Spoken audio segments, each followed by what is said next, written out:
ఓం శ్రీ గురుభ్యో నమ. శ్రీ నిరవి టీవీ ప్రేక్షకులందరికీ నమస్కారం. మనం ఎందరో మహానుభావులతో సజ్జన సాంగత్యం చేస్తూ ఉన్నాం. ఇప్పుడు మన అదృష్టం మనతో పాటు ఉన్నారు డాక్టర్ సుదర్శన్ శర్మ గారు. వారు శ్రీ విద్యా ఉపాసకులు, ఆధ్యాత్మికవేత్త. వారితో ఇప్పుడు సజ్జన సాంగత్యం చేసే భాగ్యం మనకు కలిగింది. నమస్కారం అండి. నమస్తే. గురువు అనగానే ఈరోజు నానాక అర్థాల్లోకి వెళ్ళిపోతూ ఉంది. ఎవరు పడితే వాళ్ళు గురువులు అంటున్నారు, ఎవరు పడితే వాళ్ళు పీఠాలు అంటున్నారు. కాకపోతే నిజమైన గురుతత్వం అంటే ఏంటి? వ్యక్తి స్వరూపుడా, అఖండ మండలాకార స్వరూపుడా? ఆ గురుతత్వాన్ని ఎలా అర్థం చేసుకోవాలి? ఎవరిని గురువు అంటారు, ఎవరిని శిష్యుడు అంటాడు? దీని సారాంశం ఏమి? మంచి క్వశ్చన్ వేశారు. ఫస్ట్ ఒకసారి మనం విషయం గురుతత్వం గురించి తెలుసుకోబోయే ముందు ఒకసారి ప్రార్థన చేసుకుందాం.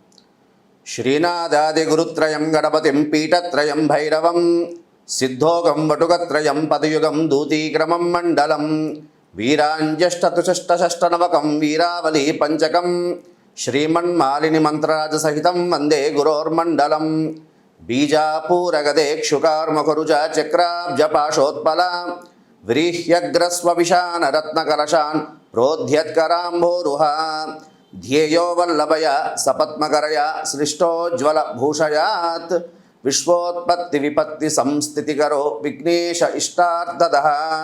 శ్రీ మహాగణాధిపతయే నమః. అస్మద్గురు శ్రీ దత్తాత్రేయ సద్గురుభ్యో నమో నమః. అస్మత్పితు శ్రీ భమిడి వెంకట సుబ్రహ్మణ్య శర్మ పాదార విందాభ్యో నమో నమః. మంచి ప్రశ్న వేశారు శాస్త్రి గారు. విషయం ఏంటి అంటే, ప్రస్తుత కాలంలో ప్రస్తుత సమాజంలో ప్రతి వ్యక్తి కూడా గురు అంటే నేటి సమాజంలో ప్రతి వ్యక్తి కూడా గురువు అనే పదానికి అర్థం లేకుండా పోతున్నారు. ప్రతి ఒక్కరూ కూడా ఆఖరికి గురువు అనే పదం ఎలా దిగజారిపోయింది అంటే, సైడ్ ఈ గురు, ఒక వస్తువు ఏమైనా ఉంటే ఆ వస్తువు ఈ గురు, కూరగాయల మార్కెట్కి వెళ్తే కూరగాయలు ఈ గురు అన్నటువంటి పరిస్థితికి, ఎటువంటి దౌర్భాగ్య పరిస్థితికి నేటి సమాజం వెళ్ళిపోయింది. ఇది చాలా శోచనీయ అంశం. విషయం ఏమిటి అంటే, అసలు ప్రధానంగా గురు అనే పదానికి అర్థం ఏమిటి అంటే, గు అనగా చీకటి, ఉరువు అనగా వెలుతురు, అంటే అంధకారాన్ని దూరం చేసి జ్ఞానాన్ని ప్రసాదించేవాడే గురు. అయితే ప్రస్తుత కాలంలో ఏమిటి అంటే, అందరూ కూడా గురువులందరూ చాలామంది అంటే ప్రస్తుత సమాజంలో గురువు అనే తత్వం గురించి విషయాన్ని పక్కన పెడితే అందరూ గురువులు అయిపోతున్నారు. దీన్ని ఈ ప్రస్తుత సమాజంలో గురు అన్వేషణ చేస్తున్న వాళ్ళు ఈ గురుతత్వాన్ని గురించి ఎవరు సరైన గురువు, నిజ గురువు ఎవరు అన్నటువంటి విషయాన్ని గురించి తెలుసుకోలేకపోవడం, అంటే అన్వేషణ చేసే విషయంలో కొంచెం వ్యవహారపరంగా వెళ్ళేటప్పుడు కొంచెం ఇబ్బంది అవుతున్నది. ప్రధానంగా తీసుకుంటే గురువు అనే పదానికి మనకి పురాణాల్లో మనకు ఉన్నటువంటి గురువులు చెప్పినటువంటి విషయం ఏంటంటే, గురువు అనే పదం ఎంత విశేషమైనటువంటిది అంటే, బ్రహ్మస్థానే కృతం పాపం శివస్థానేన ప్రముచ్యతే, శివస్థానే కృతం పాపం విష్ణుస్థానేన ప్రముచ్యతే, విష్ణుస్థానే కృతం పాపం దేవీస్థానేన ప్రముచ్యతే, దేవీస్థానే కృతం పాపం నశ్యతి, గురుస్థానేన ప్రముచ్యతే, గురుస్థానే కృతం పాపం నశ్యతి సంశయ. అంటే బ్రహ్మస్థానంలో చేసిన పాపాన్ని విష్ణుస్థానంలో కడుకోవచ్చు, విష్ణుస్థానంలో చేసే పాపాన్ని శివస్థానంలో కడుకోవచ్చు, శివస్థానంలో చేసే పాపాన్ని గురుస్థానంలో కడుకోవచ్చు, గురుస్థానంలో చేసే పాపాన్ని ఇంకా దాని నశ్యతి సంశయ. అటువంటి విశేషమైనటువంటి స్థానం గురు. అటువంటి గురువుని మనం సాధారణంగా గౌరవించుకోవడం, అదేవిధంగా గురువు మనకి దీంట్లో కూడా ఎంత గురువు అనే పదానికి, గురువు అనే తత్వాన్ని మనకి గురుగీతలో మనకి సాక్షాత్తు పార్వతీ అమ్మవారు గురుతత్వం గురించి అడిగినప్పుడు మనకి మనకి అందులోనే వస్తుంది, అఖండ మండలాకారం వ్యాప్తం ఏన చరాచరం తత్పదం దర్శితం ఏన తస్మై శ్రీ గురవే నమః అని. అంటే అటువంటి అఖండమైనటువంటి స్వరూపంలో ఉన్నటువంటి గురుడు, అటువంటి గురుతత్వాన్ని గురురిచిష్ట భోజనం గురుమూర్తే సదాధ్యానం గురుస్తోత్రం పరోజవ, అటువంటి విశేషమైనటువంటి స్థానం గురువు. అయితే ప్రస్తుత కాలంలో కొంతమంది గురుతత్వం గురించి గురువుని నిందన చేయడం, అదేవిధంగా గురువులు కూడా అట్లనే ఉన్నారు. అయితే నిజమైన గురువు అనేవాడు ఏమిటి అంటే, శిష్యుడు తాలూకా ఔన్నత్యాన్ని, ఎవరైనా ఒక శిష్యుడు గురువుని ఆశ్రయించి వచ్చినప్పుడు ఆ శిష్యుని ఆ యొక్క జీవిని ఉద్ధరించాలన్నటువంటి భావనతో ఉండాలి. అదేవిధంగా గురువు అనేవాడు ఎప్పుడూ కూడా శిష్యుడి దగ్గర నుంచి ధనం అన్నటువంటిది ఎప్పుడు కూడా ఆశించేటటువంటి స్థితి కలగకూడదు. అదేవిధంగా ఇది గురువుకు ఉండవలసినటువంటి ఇది. శిష్యుడు ఏమిటి అంటే శిష్యుడు కూడా ప్రస్తుత కాలంలో ఏమిటి అంటే గురువుని ఆశ్రయిస్తూ గురువు ఏమి చెప్పాడో అనే తత్వాన్ని తెలుసుకుంటూ, ఎందుకంటే గురువు ఒక శిష్యుడు ఒక వ్యక్తి గురువుని ఆశ్రయించాడు అనుకోండి, ఒక ఉపదేశం తీసుకున్నాడు అనుకోండి, గురువు అనుగ్రహం ఉంటే ఆటోమేటిక్గా శిష్యుడు గురువు ఇచ్చినట్టు మంత్రం అనేది ఆటోమేటిక్ సిద్ధి పొందేస్తాడు. కానీ గురువు మీద నిశ్చలమైనటువంటి భక్తి అనేది ఉండాలి. ప్రస్తుత కాలంలో అది లోపించింది, ప్రతి వ్యక్తిలో కూడా అది లోపించింది. ఆ గురుతత్వం, ఆ గురువు మీద విశేషమైనటువంటి భక్తి ఉంటే ఆటోమేటిక్ మంత్రసిద్ధి కలిగే గురువు యొక్క ద్వారా తన జ్ఞానాన్ని సంపాదించడానికి అవకాశం అనేది ఉంటుంది.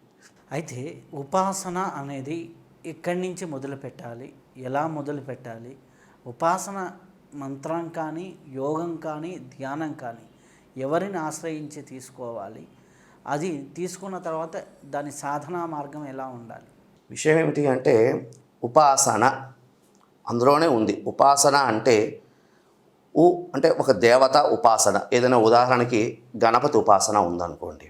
అంటే గణపతి ఉపాసన అంటే గణపతిని దగ్గర నుండి సమీపం, ఉపాసన అంటే సమీపం, అంటే ఆ దేవతని సమీపం నుండి ఉపాసన, అంటే సమీపం నుండి ఉపాసన అంటే ఉప ప్లస్ ఆసన, దాని ఒక విధానం. అంటే ఆ దేవతని దగ్గర నుండి దర్శనం చేసుకుంటూ ఆ దగ్గర నుండి ఆ దేవతని పదే పదంగా ఆ దేవతని మనసులో పురస్చరణ చేసుకునే విధానాన్ని ఉపాసన అంటారు. అంటే ఉదాహరణకి ఎవరైనా ఒక వ్యక్తి గణపతి ఉపాసన తీసుకున్నాడు అనుకోండి. ఆ గణపతి ఉపాసన తీసుకుంటే తదేవ లగ్నంగా ఆ దేవతకి సమీపంలో ఉన్నటువంటి దేవుడి దగ్గర కూర్చోపోవడం అని కాదు అక్కడ విషయం.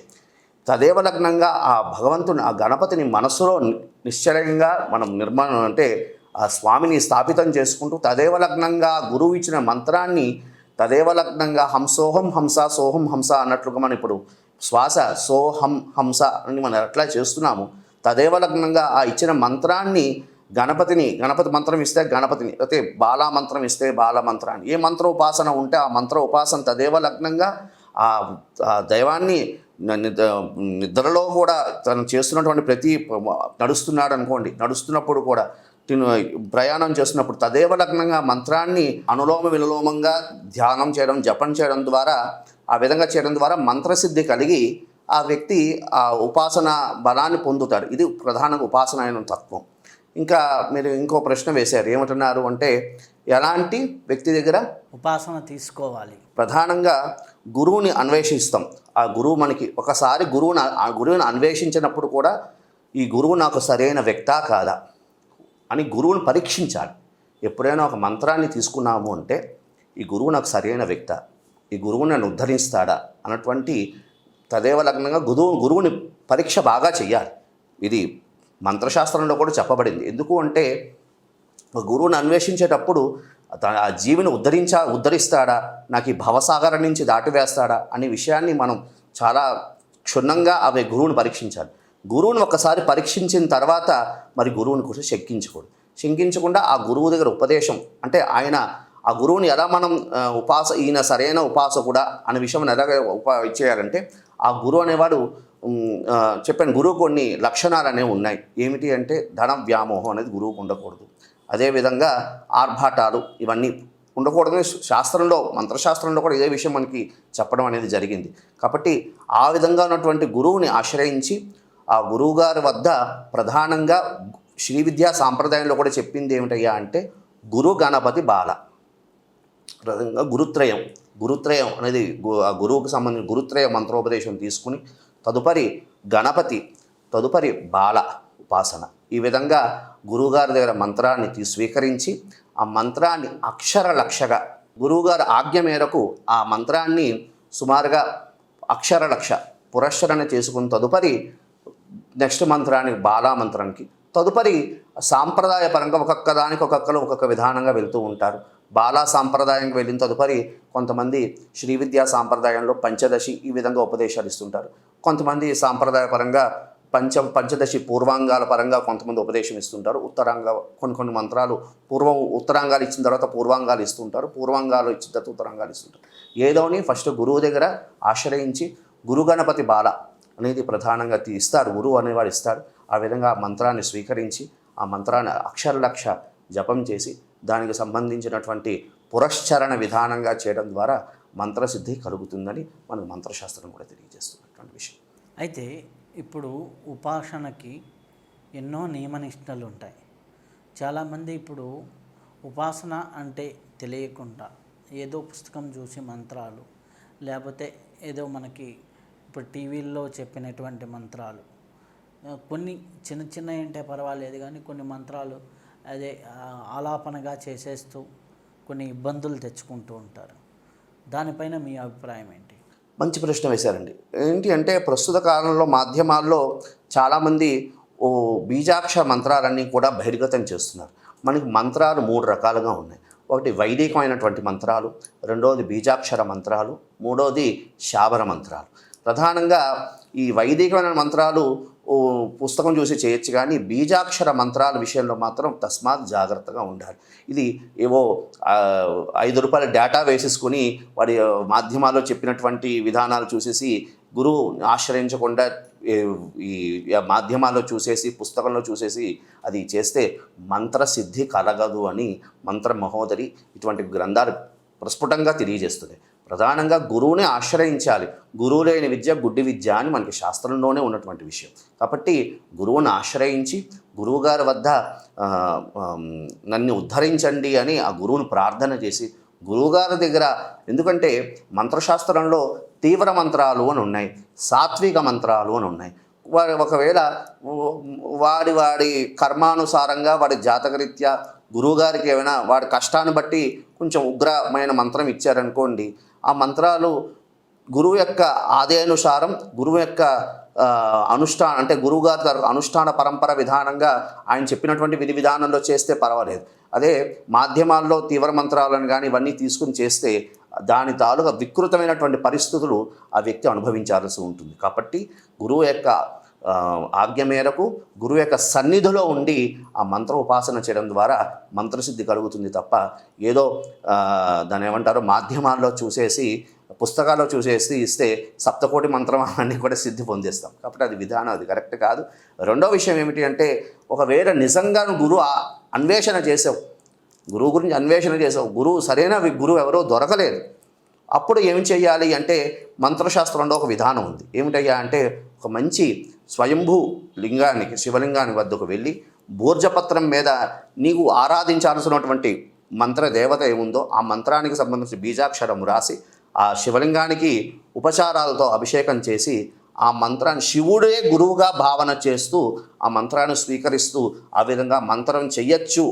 ఎప్పుడు అంటే గురువుని కొన్నాళ్ళు అన్వేషణ చెయ్యాలి.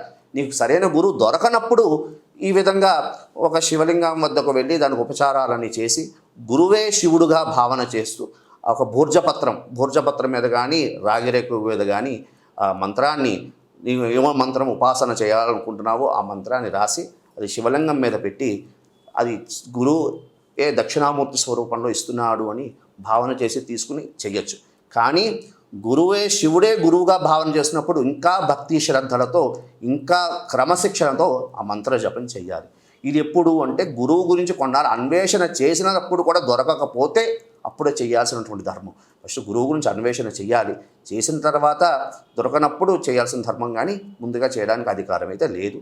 కానీ ఈ పుస్తకాల్లో కానీ మాధ్యమాల్లో కానీ ఈ విధంగా మంత్రాలు చూసి చేస్తే దాని తాలూకా విపరీతమైనటువంటి చర్యలు, విపరీతమైనటువంటి ఇబ్బందులు ఆ వ్యక్తి అనుభవించి తీరాల్సి ఉంటుంది. అయితే సాధనలో మధ్యలో వచ్చే అడ్డంకులు, సాధన మొదలు పెడతాం, సాధనలో మధ్యలో వచ్చే అడ్డంకులు, సాధనా మార్గంలో వచ్చేటటువంటి అరిషడ్ వర్గాల ప్రేరేపణ, సాధనలో ఆగిపోవడాలు, ఇలాంటి ఎన్నో సంభవిస్తూ ఉంటాయి. వాటిని ఎలా జయించాలి? మంచి ప్రశ్న.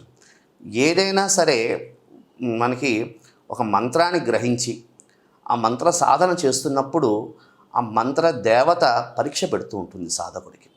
అది ఎన్నో రకాలుగా పరీక్ష పెడుతూ ఉంటుంది. ఎందుకు అంటే ఆ మంత్ర సాధన చేస్తే వీడు మంత్రసిద్ధి పొందుతాడు. కాబట్టి ఆ మంత్ర సాధన చేయకుండా ఉండేందుకు భగవంతుడు ఆ మంత్ర దేవత పరీక్ష పెడుతూ ఉంటుంది.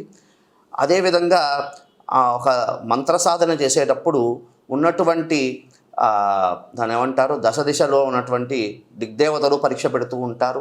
అదేవిధంగా కొన్ని రకాల మాయ, ఈ మాయా ప్రపంచంలో మనం ఉన్నాం కాబట్టి ఈ మాయ కూడా పరీక్ష పెడుతూ ఉంటుంది. అయితే అటువంటి సమయంలో ఈ మంత్ర సాధకుడు ఎవడు సాధన చేస్తున్నాడు, ఆ మంత్ర సాధకుడు కనిపిస్తున్నటువంటి ఇదేది ఉందో ఇదంతా కూడా మాయ. ఏది కనిపిస్తున్నాదో అదంతా మాయ, ఏది కనిపించట్లేదో అది ఎప్పుడూ నిత్య చైతన్యము అంటూ భావన చేస్తూ ఆ వ్యక్తి తదేవ లగ్నంగా ఒక నియమితమైనటువంటి ఇంట్లో అనుష్ఠానం చేస్తే ఇంట్లో, లేదు ఇంట్లో అనుష్ఠానం సాధన ఒక మంత్రాన్ని తీసుకున్నాడు అనుకోండి, ఆ మంత్ర పురస్చరణ ఒక మండలం రోజుల్లో పురస్చరణ చెయ్యాలి అని అనుకుంటున్నాడు, 1,00,000 జపమో ఎంతో చెయ్యాలని అనుకుంటున్నాడు, పురస్చరణ చెయ్యాలి అనుకుంటున్నప్పుడు ఆ వ్యక్తి ఏం చేస్తాడయ్యా అంటే ఇంట్లో చెయ్యాలి. కానీ శాస్త్రంలో ఒక మాట క్లియర్గా ప్రస్ఫుటంగా చెప్పిందండి, ఎప్పుడూ కూడా జనసంచారం లేనటువంటి స్థలాల్లోనే చెయ్యాలి. అందుకే పూర్వం ఇటువంటి స్థితులు ఏర్పడి ఉండేవి కాబట్టి పూర్వం ఈ మహర్షులని కానీ వీళ్ళందరూ కూడా అడవుల్లో వెళ్ళి తపస్సు చేసేవారు. కానీ ఇప్పుడు ఉన్నటువంటి యుగ ధర్మం బట్టి మనం వెళ్ళాలి కదా, ఇప్పుడు వెళ్ళి అడవుల్లో వెళ్ళి తపస్సు చేస్తామంటే అయ్యే విషయం కాదు. కాబట్టి దేవాలయాల్లో కానీ, లేదు అంటే దేవాలయాల అవకాశం లేకపోతే ఒక నిర్దిష్టమైనటువంటి గది, ఒక దేవమందిరం విడిగా ఉంటే దైవమందిరంలో కూర్చుంటూ తదేవ లగ్నంగా మంత్రానికి ముందు దిగ్బంధనా క్రమం అని ఉంటుంది, భైరవ దిగ్బంధనా క్రమం అని ఉంటుంది. ఈ భైరవ దిగ్బంధనం చేసుకుని ఏ మంత్రం ప్రారంభం చేస్తున్నాడో ఆ మంత్రం అనుష్ఠానం చేయడం ఉత్తమం. ఒకవేళ భైరవ ఉపాసన లేకపోతే ఏదైనా ఒక మంత్రాన్ని ఆరాధన చెయ్యాలి అంటే భైరవ దిగ్బంధనం అనేది ఒక క్రమం ఉంటుంది. ఎందుకు అంటే ఆ మంత్రాన్ని ఇతర గ్రహాలు కూడా ఇబ్బందులు పెడుతూ ఉంటాయి. కాబట్టి భైరవ దిగ్బంధనం చేసుకుని మంత్రానుష్ఠానం చేయడం ద్వారా మంత్రం అనేది ఆటంకం రాకుండా వాడి ఉపాసన అనేది ఇబ్బంది కలగకుండా వెళ్తుంది. ఒకవేళ భైరవ ఉపాసన లేకపోతే మనకి దశదిశా దిగ్బంధన క్రమం అనేది ఒక క్రమం ఉంది. ఇంద్రుడని కానీ అగ్ని అని కానీ వీటికి సంబంధించిన వైదికంలో కొన్ని మంత్రాలు ఉన్నాయి. ఈ విధంగా చెప్పుకుంటూ దశదిశ దిగ్బంధనం చేసుకుని అదేవిధంగా కంకణ ధారణ వాడు ధరించి అదేవిధంగా ఆ మంత్రాన్ని ప్రాతకాలము అదేవిధంగా సాయంకాలం షోడశోపచారాలు చేస్తూ మధ్యాహ్నం పూట అల్పాహారం తీసుకుని ఈ విధంగా సాధన చేయడం ద్వారా వాడికి మంత్రసిద్ధి అనేది లభిస్తుంది. అయితే సాధన చేసేటప్పుడు ఈ రోజుల్లో ఒక ఉద్యోగి ఉన్నాడు, ఉద్యోగి సాఫ్ట్వేర్ ఉద్యోగో ఉంటాడు, లేకపోతే ఇప్పుడున్న కాల పరిస్థితుల్లో బయటికి ఎక్కడికో పరిగెత్తాలి, కూర్చొని మడిగట్టుకొని సాధన చేసే పరిస్థితి ఉండదు. మీరు చెప్పిన సాంప్రదాయబద్ధంగా ఉదయం నుంచి వాళ్ళు ఉదయం అయితే 9 గంటలైతే క్యారేజ్ పట్టుకొని పరిగెత్తాలి, రాత్రి వచ్చేసరికి 8, 7:30 అవుతుంది, అప్పుడు వచ్చి కూర్చోలేరు, ఇక్కడేమో టైం పరిగెత్తుతుంటుంది. అట్లాంటి వారు సాధన చేయాలంటే ఏ విధంగా చేయాలి? విషయం ఏంటంటే ప్రతి వ్యక్తికి కూడా సాధన చెయ్యాలి అన్నటువంటి జిజ్ఞాస అనేది ఉంటుంది. అయితే అటువంటి వాళ్ళు ఏమి చేయాలి అనుకుంటే వాళ్ళు నిత్యం ఒక నిర్దిష్టమైనటువంటి రోజులు ఒక పురస్చరణ చెయ్యాలి అని అనుకుంటున్నారు. పురస్చరణ చేయాలనుకుంటున్న వాళ్ళు ఒక నిర్దిష్టమైనటువంటి రోజులు కాకుండా యథాశక్తి దీనే అని చెప్పుకుని రోజుకి ఒక 500 1000 జపం అట్లా పెట్టుకుని ప్రాతకాలం అనుష్ఠానం చేసేసుకుని వాళ్ళు ఉన్నటువంటి సమయానికి సంబంధించినటువంటి కొంత నిర్దిష్టంగా ఒక ప్రాతకాలం ఏదైనా సరే ప్రాతకాలం చేసినటువంటి ఉపాసనా క్రమం అనేది చాలా విశేషంగా ఫలితాలు ఇస్తుంది. ఎందుకంటే ఉదయం 9 అయ్యేసరికి ఆఫీస్కి వెళ్ళిపోవాలి, ఇంకా సాయంత్రం వచ్చేసరికి అలిసిపోతారు, ఇంకా అనుష్ఠానం చేయడానికి అవకాశం అనేది ఉండదు. అలాంటి వాళ్ళు ఏం చేస్తారంటే ప్రాతకాలం ఒక అర్ధగంట అనుష్ఠానం పెట్టుకోవడానికి సమయం పెట్టుకోవడం, యథాశక్తి దీనే ఉదాహరణ గణపతి మంత్రం పురస్చరణ చేద్దాం అనుకుంటున్నారు, యథాశక్తి దీనే మహాగణపతి మహామంత్ర పురస్చరణ జపంచ కరిష్యే 1,00,000 జప పురస్చరణ జపదీక్షాంచ కరిష్యే అని సంకల్పం చెప్పుకుని ఈ విధంగా ఎన్ని రోజులు చేస్తావో నీ ఇష్టం స్వామి, యథాశక్తి దినే శ్రీ మహాగణపతి దేవత మహామంత్రాణం 1,00,000 జప పురస్చరణ జపదీక్షాంచ అధ్యకరిష్యే అని ఈ విధంగా సంకల్పం చెప్పుకుని ఎన్ని రోజులు చేయిస్తావో నీ ఇష్టం, 1,00,000 జపం చేద్దాం అనుకుంటున్నాను అంటూ ఉన్నటువంటి నియమాలు ఉన్నంత వరకులో నియమాలు పాటిస్తూ ఈ విధంగా చేయడం. అది కూడా చేయలేనటువంటి పరిస్థితుల్లో ఉన్నవాళ్ళు ఒక అష్టోత్తర సంఖ్య నిత్యం, ఎందుకంటే రోజుకి 24 గంటలు మనకి, ఆ 24 గంటలు ఒక పావు గంట ఒక అర్ధగంట దేవుడికి మనం కేటాయిస్తే 23.5 గంటలు స్వామి మన మీద కృప చూపిస్తూ ఉంటాడు. కాబట్టి ఒక అర్ధగంట ఒక పావు గంట నిత్యం ఆ గురువు ఇచ్చినటువంటి మంత్రాన్ని ఒక అష్టోత్తర సంఖ్య జపం చేసుకోవడం వెళ్ళడం ఈ విధంగా చేయడం. లేదు అవకాశం లేని వాళ్ళు తదేవ లగ్నంగా ఆ మంత్రాన్ని నడుస్తున్నంతసేపు, అదేవిధంగా కూర్చున్నప్పుడు కూడా ఆ మంత్రాన్ని ఇప్పుడు కొత్తగా చాలా వరకు చాలా విధానాలు వచ్చాయి, మాధ్యమ విషయాలు, ఆ పరికరాలు వచ్చాయి, జపం కౌంట్ మిషన్ అని ఏవేవో వచ్చాయి. ఇవి అంతా కూడా ఈ విధంగా చేసుకుంటూ ఉండడం, ఆ కౌంట్ రాసుకుంటూ ఉన్నంత వరకు అంటే దేవుడు గదిలోనే కూర్చోవాలి అనే అవకాశం లేను. ఎందుకంటే ప్రస్తుత కాలమాన ప్రకారంగా అందరూ కూడా ఈ యొక్క ప్రస్తుత దీంట్లో ఉరుగులు పరుగులతోనే ఇదవుతున్నాయి. కాబట్టి అంత అవకాశం లేని వాళ్ళు ప్రాతకాలం ఉన్నంత వరకు చేసుకోవడం, మిగతా సమయంలో ఖాళీ ఉన్నంత సమయంలో ఆ జపం చేసుకునే కౌంట్ అనేది రాసుకుంటూ ఉండడం. ఈ విధంగా జపం చేయడం ద్వారా కూడా, ఎందుకంటే ప్రధానంగా ఏమిటి చెప్పాడయ్యా అంటే నిశ్చలంగా మనస్సు ఇచ్చేస్తూ జపం చేయమన్నాడు తప్ప ప్రధానంగా నియమాలు అనేవి మనకు అని పెట్టుకునేవి. ఎందుకు అంటే ఈ నియమాలు మనకు మనం నియమించుకునేది. ఎందుకంటే మన మనస్సు కోతి లాంటిది కదా, పరిగెడుతూ ఉంటుంది. కాబట్టి ఈ విధంగా దృష్టి మనం కేంద్రీకరిస్తే కాస్త మనం దీక్షలో ఉన్నాము అన్నటువంటి ఇవన్నీ. కానీ ప్రధానంగా మంత్రానికి సంబంధించినటువంటి ధ్యానం పెట్టమన్నాడు తప్ప ఇవన్నీ కూడా పాటించాలన్నటువంటి అవకాశం ఉన్నవాళ్ళు పాటిస్తారు, అవకాశం లేని వాళ్ళు వారి శక్తి అనుసారంగా మంత్ర జపం అనేది చేసుకుంటూ వెళ్తూ వారు అనుష్ఠానపరంగా చేసుకుంటూ ఉంటారు.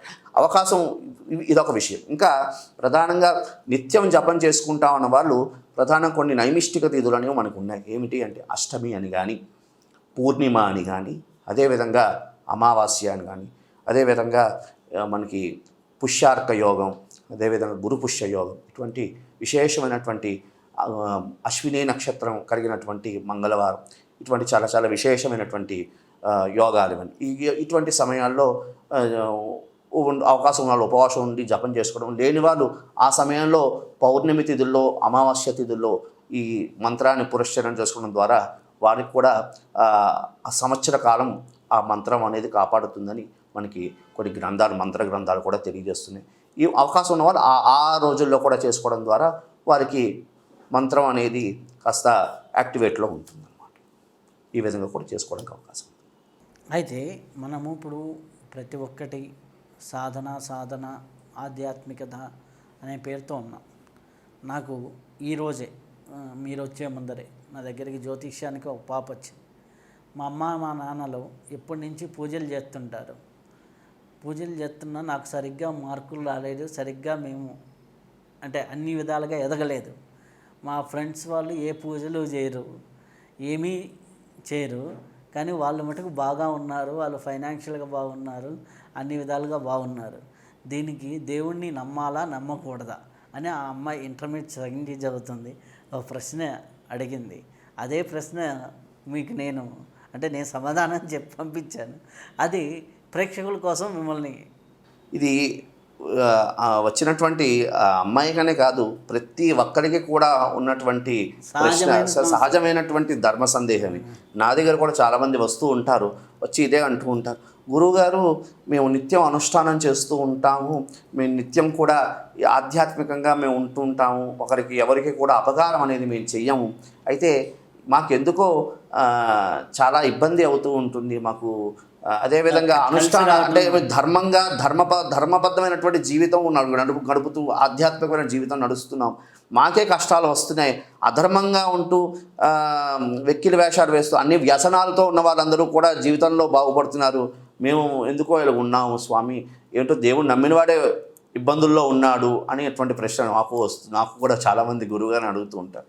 అయితే దీనికి ఒకటే విషయం ఏమిటయ్యా అంటే పాపం అంటే మన జన్మ అనేది ఎలాగొస్తుంది అంటే పూర్వజన్మ కృత పాపానాం వ్యాధి రూపేణ, కర్మరూపేణ, రోగరూపేణ, ధనరూపేణ పీడిత.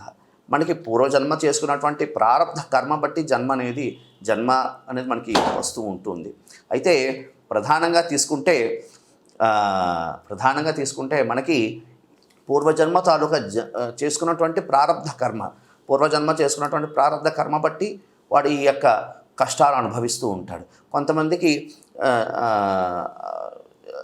ఆ జన్మలో ఇప్పుడు చేసుకుంది మరి ఏమిటి అండి అని చాలామందికి సందేహం వస్తూ ఉంటుంది. ఇప్పుడు చేసుకున్నటువంటి ఈ ధర్మ కార్యాలన్నీ కూడా ఉత్తరోత్తర జన్మకు అనేది పనిచేస్తూ ఉంటుంది. ఇదంతా పూర్వజన్మ తాలూకా ప్రారబ్ధ కర్మ బట్టి మనం అనుభవిస్తున్నటువంటి విషయం.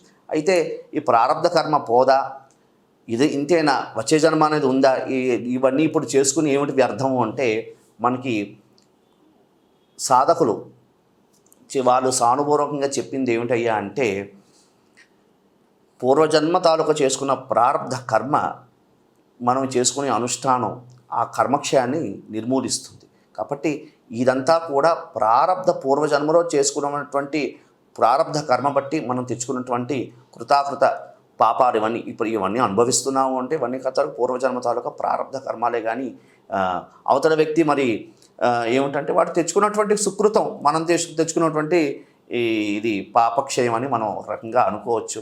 అయితే దీన్ని మనం ఇచ్చేయచ్చా అంటే జపతో నాస్తి దుర్భిక్షం. జపం చేయడం వల్ల ప్రారంధ కర్మ అనేది క్షయం చేసుకుని మనం అనుకున్నటువంటి యోగాన్ని అనుకున్నటువంటి మన కోరికని జపంతో క్షయం చేసుకోవడమే. కానీ ఇదంతా కూడా మనం చేసుకున్నంతా కూడా పూర్వజన్మ తాలూకా ప్రారంధ కర్మ బట్టి మనం అనుభవిస్తున్నటువంటి విషయం. అయితే ధర్మం ప్రకారం మనం కొంతమంది జీవిస్తూ ఉంటారు. వారికి దీనికి ఉపమానం అంటే దీనికి కంటిన్యూషన్ ప్రశ్న ఏంటంటే, ధర్మం ప్రకారం జీవిస్తున్నాం, మాకు అధర్మ పరులు ఎక్కువ మంది కనిపిస్తూ ఉన్నారు. అయితే మనం వాళ్ళతో ధర్మంగా ఉండాలా, అధర్మంగా ఉండాలా? మనం అక్కడ అబద్ధం చెప్పకపోతే మనం ఎంతో కోల్పోతాం. ఆ లౌక్యాన్ని ప్రదర్శించాలా, ధర్మంగా ఉండాలా, అధర్మంగా ఉండాలి, ఇట్లాంటివి వస్తాయి. వచ్చినప్పుడు కాలమాన పరిస్థితుల్లో చాలా ఇబ్బందులు ఎదుర్కోవాల్సి వస్తుంది ధర్మంగా. ఇప్పుడు ఒక బాస్ ఉన్నాడు, కంపెనీకి వెళ్తాం, ఇంట్లో ఏదో ఆలస్యమైంది, టక్మని అక్కడ పోయేసరికి ఒక అర్ధగంట లేట్ అయింది అనగానే ట్రాఫిక్లో లేట్ అయిందండి అంటారు. సహజంగా అనేది నిజంగా ఇంట్లోనే ఆలస్యంగా బయలుదేరి ఉంటారు. సో ఇటువంటి అక్కడ ధర్మంగా కరెక్ట్గా నేను ఇంట్లోనే అర్ధగంట లేటుగా బయలుదేరానండి అని చెప్పే అవకాశం అనేది అక్కడ ఉండదు అన్నమాట. ఇటువంటి విషయాలు వచ్చినప్పుడు ధర్మాధర్మ విచక్షణ, అలాగే కొన్ని సందర్భాల్లో తెలియకుండా అబద్ధం ఆడాల్సి రావడం, ఇట్లాంటివి మనకి జరుగుతూ ఉంటాయి. వీటిని ఎట్లా కర్మ కింద తీసుకోవాలా లేకపోతే ఏంటి అనేది కొంతమందికి ఉంటుంది. దానికి మీరేమిస్తారు? విషయం ఏమిటి అంటే సాధ్యమైనంత వరకు కూడా ధర్మో రక్షిత. మనం సాధ్యమైనంత వరకు ధర్మ మార్గానే ఉండాలి. ఎందుకు అంటే పాండవులందరూ కూడా కౌరవులు పాండవులు వీరిద్దరూ ఉన్నారు. కౌరవులు ఏ విధంగా ఉన్నారు? ఏ మార్గంలో ఉన్నారు? అధర్మ మార్గంలో ఉన్నారు. పాండవులు ధర్మ మార్గం మీద ఉన్నారు. అది ధర్మ మార్గం మీద ఉన్నప్పుడు ఎన్నో కష్టాలు అనుభవించారు వారు, ఎన్నో ఇబ్బందులు వచ్చాయి. మరి కౌరవులు వారు అధర్మ మార్గం మీద ఉన్నారు, కానీ వారు అన్ని సుఖాలు అనుభవించారు. కానీ ఆఖరిలో కౌరవులకి పాండవులకి యుద్ధం అయింది. ఎవరు గెలిచారు? పాండవులే గెలిచారు. ఎందుకంటే ధర్మో రక్షిత. ఎప్పుడు ధర్మంగా ఉన్నవారికి ఎప్పుడూ కూడా విజయమే వర్తిస్తుంది. అయితే మీరు అన్నట్లు మరి దాన్ని ఏమంటారు, అబద్ధాలు ఆడవలసి వచ్చినప్పుడు పరిస్థితి ఏమిటండి అని మీరు ప్రశ్న వేశారు. దానికి సంబంధించి ఏమిటి అంటే, మరి ధర్మరాజు అంతటి వాడే ఒక విషయంలో సమయం వచ్చినప్పుడు ధర్మరాజు అసలు పేరులోనే ధర్మంగా ఉన్నటువంటి, అబద్ధాలు ఆడినటువంటి వాడు, ధర్మంగా ఉన్నటువంటి అంతటి మహానుభావుడే అశ్వత్థామ హతః కుంజరః. కొన్ని పరిస్థితులు ఆ సమయంలో అంటే యుగధర్మం బట్టి ఆయన ఆ సమయంలో ఆ విధంగా మాట్లాడాల్సి వచ్చింది. అయితే దాని తాలూకా ఇది చూశాడు కదా ధర్మరాజు.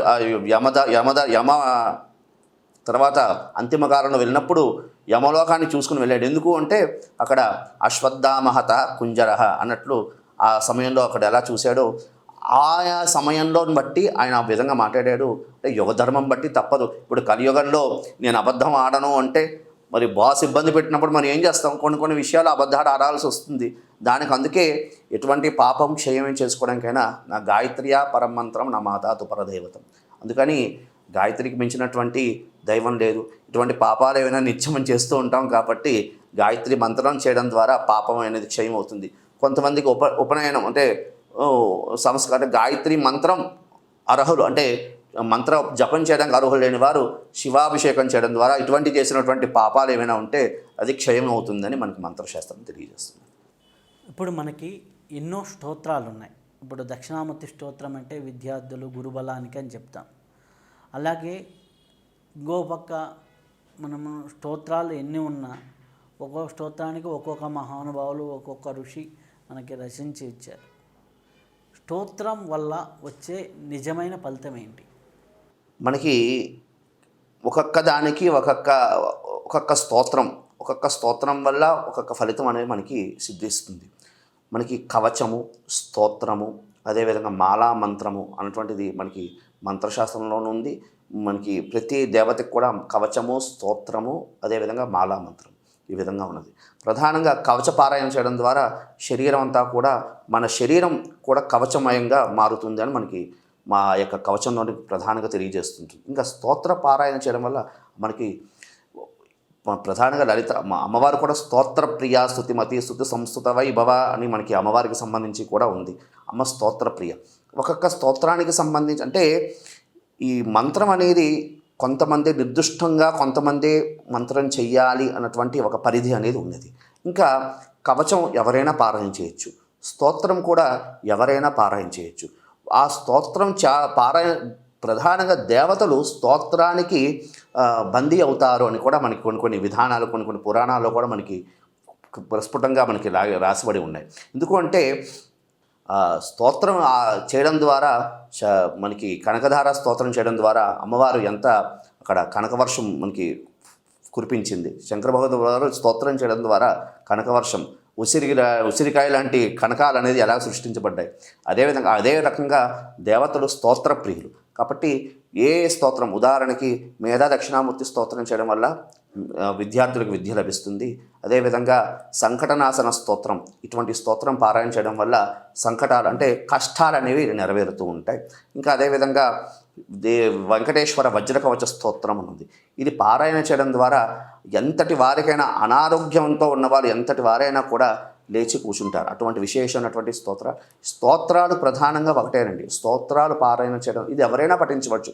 దీనికి పలానా వాళ్ళే స్తోత్ర పారాయణ చెయ్యాలి, బ్రాహ్మణులు స్తోత్ర పారాయణ చేయాలి, లేకపోతే సాధకులు స్తోత్ర పారాయణ చేయాలి, దీనికి నియమాలు అనేవి ఉన్నాయి అని ఏమీ కూడా లేవు. ఈ స్తోత్ర పారాయణ దీనికి నియమం కూడా ఏమీ లేదు కదా. ఎక్కడైనా కూర్చుని పారాయణ చేయొచ్చు, ఎక్కడైనా కూర్చుని ఎవరైనా పారాయణ చేయొచ్చు. దీనికంటూ నియమిత అనేది లేదు. కానీ ఈ స్తోత్ర పారాయణ చేయడం ద్వారా దేవతలు ఆ సాధకుడికి బందీ అవుతారని మనకి మంత్రగ్రంథాలు కూడా తెలియజేస్తున్నాయి అన్నమాట. ఇప్పుడు మనకి స్తోత్రాలు అనేవి ఉన్నాయి, కవచాలు అనేవి ఉన్నాయి, జపాలు అనేవి ఉన్నాయి. ఆటోమేటిక్గా మనం చూసినట్లయితే ధ్యానము, యోగము ఇన్ని మార్గాలు అనేవి ఉన్నాయి కదా. వీటిల్లో ఇవన్నీ ఎందుకు ఒకటే పెట్టవచ్చు కదా. డిఫరెంట్ మార్గాల వల్ల వచ్చేటటువంటి ఇబ్బందులు ఉన్నాయి కదా. కొంతమంది అది చేయాలి ఇది చేయాలి, చదువుకోటి అనేసి పెట్టేస్తే అయిపోతుంది కదా. ఇన్ని మార్గాలు, ఇన్ని దేవతలు, ఇన్ని ఆరాధనలు ఎందుకు? మనకి శాస్త్రంలో మీరు ఇందాక అడిగినట్లు పూజాకోటి సమం స్తోత్రం అంటే పూజ చేయడంతో అంటే పూజాకోటి సమం స్తోత్రం, స్తోత్రం కోటి సమం జపం కోటి సమం ధ్యానం కోటి సమం లయ. అంటే వీటన్నిటికన్నా ధ్యానం చేస్తే అంటే ఇవన్నిటికి కూడా మెట్లు ఒక్కొక్కటి మెట్లు. అది అంటే పూజ ఇప్పుడు ఒక మనిషికి మనకి దీంట్లో ఉంది శివమానస పూజ అని ఒకటి ఉంది. ఇవన్నీ ఎందుకు పెట్టారు అంటే ఒక వ్యక్తిని కూర్చోబెట్టి అరే నాయన నువ్వు ధ్యానం చెయ్యంటే వాడు ధ్యానం చేయగలడా? వాడికి దృష్టి ఇదవుతుంది, ఏకాగ్రతగా ఉంటుందా? వాడికి ఏకాగ్రతగా ఉండదు కదా, అవకాశం ఉండదు కదా. వాడికి అసలే మనసు కోతి చంచలంగా ఉంటుంది, తిరుగుతూ ఉంటుంది, ఒక దగ్గర ఏకాగ్రతగా ఉండదు. కాబట్టి ఇవన్నీ కూడా ఈ పూజ అనేది, ఈ స్తోత్రం అనేది ఎందుకంటే ఉదాహరణకి మనం చూడండి, రత్నై కల్పిత మాసనం హిమజలే స్నానంచ దివ్యాంబరం మనకి శివమానస పూజలో వస్తుంది. రత్నై కల్పిత మాసనం హిమజలే స్నానాంచ దివ్యాంబరం నానారత్న విభూషితం అని మనకు వస్తూ ఉంటుంది. అంటే అన్నిటికన్నా మానస పూజ చాలా ఉత్తమమైనటువంటి పూజ అని కూడా అంటూ ఉంటారు. అందుకే ఇవన్నీ కూడా పూజాకోటి సమం స్తోత్రం, స్తోత్రం కోటి సమం జపం కోటి సదా ధ్యానం కోటి సంలయ అన్నట్లుగా ఇవన్నీ కూడా ఒక్కొక్క మెట్టు అనమాట. పూజ ప్రధానంగా పూజతో కూడా ప్రారంభం చేస్తాడు.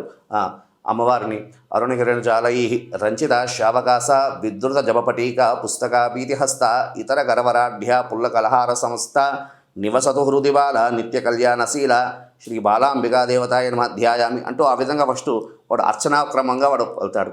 తర్వాత వాడికి దృష్టి కాస్త నిలకడగా ఉంటుంది, అమ్మవారు అక్కడ ఉంది, ఆరాధన చేయాలి. తదుపరి స్తోత్రపారాయణ కాస్త కొన్నాళ్ళు చేసిన తర్వాత మంత్రం చేస్తున్న కొద్దీ కొన్నాళ్ళకి వాడు ఆ మంత్రంలో లయం అవుతాడు. లయంలో బట్టి సమాధి స్థితి. ఈ విధంగా అంటే ఇవన్నీ ఎందుకున్నాయి అంటే తదేవ లగ్నంగా ఒక్కసారి వాడు ఆరుగోడ స్థితికి వెళ్ళడాడు కాబట్టి ఇది ఒక్కొక్క మెట్టు వాడు ఎక్కుతున్న కొద్దీ వాడు ఆ స్థితికి చేరడానికి ఇవన్నీ కూడా ఒక రకంగా స్టెప్స్ అని కూడా మనం పెట్టుకోవచ్చు. ఒక రకంగా స్టెప్స్ కూడా అంటే ఇవన్నీ ఇచ్చినటువంటి ఇది. నెక్స్ట్ మంత్రశాస్త్రంలో కూడా ఇదే చెప్పాడు, 5 అంగాలు ఖచ్చితంగాతో పూజ చేయాలి అని. ఏమిటి అంటే మంత్రము, అర్చన, స్తోత్రము, మాలామంత్రము, అదేవిధంగా కవచము. ఏదైనా మంత్ర సిద్ధి పొందాలన్నా కూడా ఈ 5 అంగాలతో అర్చన చేయాలని కూడా మనకి మంత్రశాస్త్రంలో కూడా ఇదే విషయం కూడా తెలియజేశారు. అంటే ఇవన్నీ ఏమిటి అంటే అంటే ఆరూఢ స్థితిలో మన ఆ లయ స్థితికి చేరాలి అంటే ఇవన్నీ కూడా ఒక రకమైన పునాదులు అని కూడా మనం చెప్పుకోవడానికి అవకాశం అనేది ఉంటుంది. అయితే మనకి ఈ పూజా విధానం చేస్తున్నప్పుడు భక్తి ప్రధానంగా జరగాల, లేకపోతే ఆర్భాట ప్రధానంగా జరగాల, నేను 1,00,000 పూలతో పూజ చేశాననేది కావాలా, అక్కడ అంటే ఇన్ని వస్తువులతో ప్రధానమా, ఇన్ని వస్తు సంఖ్యలతో ప్రధానమా, భక్తి ప్రధానమా? ప్రధానంగా మనం ఈ నేటి సమాజంలో చాలామంది ఇన్ని అర్చనలు చేసాము, 1,00,000 కుంకుమార్చనలు చేసాము, లేకపోతే 1,00,000 ఏమంటారు బిలవార్చన చేసాము అని ఈ విధంగా చెప్తూ ఉంటారు. ప్రధానంగా మనకు కావాల్సింది ఏమిటి? ఇవన్నీ ఎందుకు చేస్తున్నాం అంటే భగవంతుడి యొక్క అనుగ్రహం కొరకు చేస్తున్నాం. మనం ఇవన్నీ అంతర్ముఖ సమారాజ్య బహిర్ముఖ సుదుర్లభ అంటే ప్రధానంగా మన అమ్మవారి కృప కోసం చేస్తున్నాం కాబట్టి దీనికి భక్తే ప్రధానం. లేదు నీకున్నటువంటి ఆర్భాటాలను బహిర్గతం చేసుకోవాలనుకున్నప్పుడు ఇవన్నీ కూడా మనం బహిర్గతం చేసుకోవచ్చు.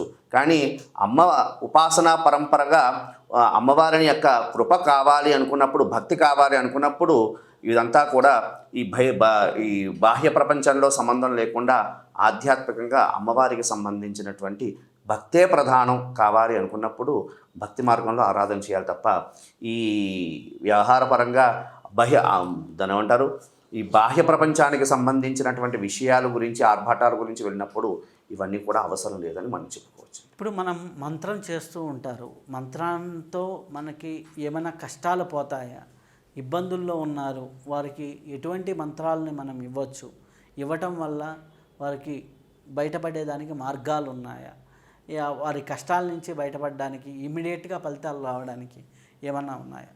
మంచి ప్రశ్న వేశారు. విషయం ఏంటంటే ప్రధానంగా మంత్రానికి సంబంధించి మననాత్ త్రాయతే ఇది మంత్ర అంటే ప్రస్తుత కాలంలో ప్రతి వ్యక్తి కూడా ఒక్కొక్క ఇబ్బంది, కొంతమంది ఆర్థిక సంబంధమైనటువంటి విషయాలు అనుకోండి, లేకపోతే ప్రారబ్ధ కర్మ వల్ల వచ్చినటువంటి పూర్వజన్మ కృతం పాపం, మనం చెప్పుకున్నట్లు వ్యాధి రూపేణ, కర్మ రూపేణ, రోగ రూపేణ పీడిత అన్నట్లుగా పూర్వజన్మ చేసుకున్నటువంటి ఒక్కొక్క ప్రారబ్ధ కర్మ బట్టి ప్రస్తుతంగా మనం కష్టాలు అనుభవిస్తున్నాం. ఈ కష్టాలు పోవాలి అంటే ఒకటే సులభమైనటువంటి మార్గం మంత్ర జపం చేయడం. జపతో నాస్తి దుర్భిక్షం అని మనకు తెలియజేస్తున్నది. అంటే జపం చేయడం వల్ల పాపం అనేది క్షయం చేసుకోవచ్చు. అదేవిధంగా మంత్రం అనేది ఏమిటి? మంత్రం చేయడం వల్ల పాపం క్షయం అవుతుందా అంటే మననాత్ త్రాయతే ఇది మంత్ర అంటే మంత్రం జపం చేయడం వల్ల మని తరింపజేస్తుంది. మంత్రం అనేది ఏం చేస్తుంది? మని తరింపజేస్తుంది. మననాత్ త్రాయతే ఇది మంత్ర కాబట్టి ఆ మంత్రం చేయడం ద్వారా ఆ మంత్ర బీజాక్షరాలు తదేవ లగ్నంగా స్మరణ చేయడం ద్వారా, తదేవ లగ్న పురశ్చరణ చేయడం ద్వారా మనలో ఉన్నటువంటి కోరిక ఏముందో, మనలో ఉన్నటువంటి అభీష్టం ఏముందో అది మన యొక్క మంత్రంలో ఉన్న శక్తికి మనలో ఉన్న అభీష్ట సిద్ధింపజేస్తుంది. ఆ పరదేవత యొక్క అనుగ్రహం మనపై కలిగి మంత్రం అనేది మనకి సిద్ధించి మన అభీష్టం ఏముందో అది ఖచ్చితంగా నెరవేరుతుంది. అందుకే ప్రధానంగా చక్కగా గురువుని ఆశ్రయించి వారి ఏదైనా సరే అండి, ఏదైనా ఒక్కొక్క దానికి ఒక్కొక్క మంత్రం అనేది ఉండదు. ఇప్పుడు ఉదాహరణకి డబ్బు కావాలి అంటే లక్ష్మి అనే మంత్రం అని కానీ, లేకపోతే సంతానం కావాలంటే సంతాన లక్ష్మి అని కానీ, లేకపోతే సుబ్రహ్మణ్య మంత్రం, ఇన్ని మంత్రాలు ఏం అక్కర్లేదు.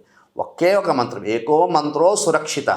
ఏకో దేవతో సురక్షిత, ఏకో గురు సురక్షిత అని మనకి మంత్రశాస్త్రం తెలియజేస్తున్నది. కాబట్టి చక్కగా ఒక గురువుని ఆశ్రయించి ఆ గురువు ఇచ్చినటువంటి మంత్రాన్ని తదేవ లగ్నంగా అంటే ఏకలవ్యుడు అన్నట్లుగా ఒకే ఒక దృష్టి పెట్టి ఆ మంత్రాన్ని సిద్ధింపజేసుకోవడం, ఆ మంత్రం సాధన చేయడం ద్వారా మంత్రం సిద్ధి పొంది వాడు ఏ కోరికతో చేస్తున్నాడో, వాడు ఏ కష్టాల్లో ఉన్నాడో అదంతా కూడా సంపూర్ణంగా నెరవేరుతుంది. ఎందుకు అంటే అది శ్రీకృష్ణుల వారు కూడా ఒకటే చెప్పారు భగవద్గీతలో, జ్ఞానాన్ని కర్మదగ్ధాని అన్నారు. అంటే జ్ఞానం ఎప్పుడు సిద్ధిస్తుందో కర్మ అనేది దగ్ధం అవుతుంది. జ్ఞానం ఎప్పుడు సిద్ధిస్తుంది? మంత్రం అనేది చేయడం ద్వారా జ్ఞానం అనేది సిద్ధిస్తుంది. ఎప్పుడు మనిషికి జ్ఞానం అనేది సిద్ధించిందో కర్మ అనేది దగ్ధం అయిపోతుంది. కాబట్టి ఈ మంత్రం అనేది చేయడం ద్వారా ఎటువంటి కష్టం కూడా నెరవేరుతుంది.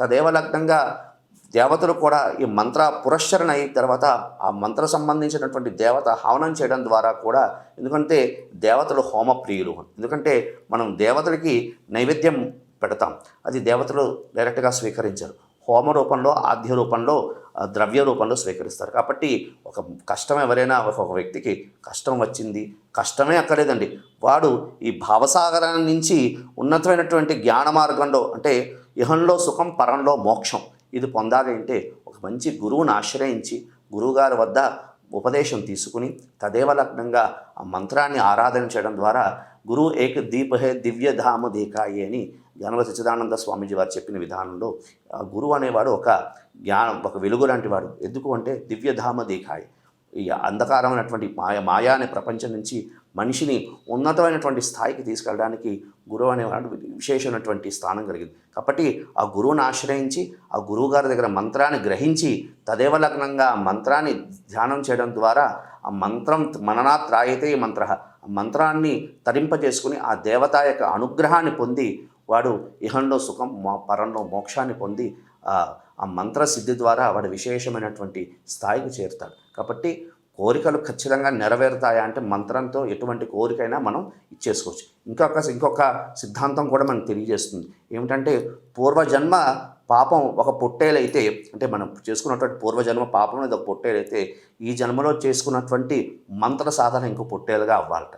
ఈ పొట్టేలు అనేది ఆ పొట్టేలు కన్నా ఈ పొట్టేలు బలం ఎక్కువ ఉంటే ప్రారబ్ధ కర్మ అనేది క్షయం అవుతుంది అని మనకి ఒక నానుడి కూడా ఉన్నది. అంటే పూర్వజన్మ ప్రారబ్ధ కర్మ కన్నా మనం ఈ జన్మలో చేసుకున్నటువంటి మంత్రానుష్ఠాన బలం పుణ్యఫలం అనేది గట్టిగా ఉంటే ప్రారబ్ధ కర్మ అనేది క్షయం అవుతుంది. కాబట్టి అందుకని మంత్ర సాధన ద్వారా ఎటువంటి కష్టాన్నైనా ఎటువంటి కామ్యాన్నైనా మనం సిద్ధింపజేసుకోవచ్చు అని మనకి మంత్రశాస్త్రం కూడా తెలియజేస్తున్నది. అది విషయం.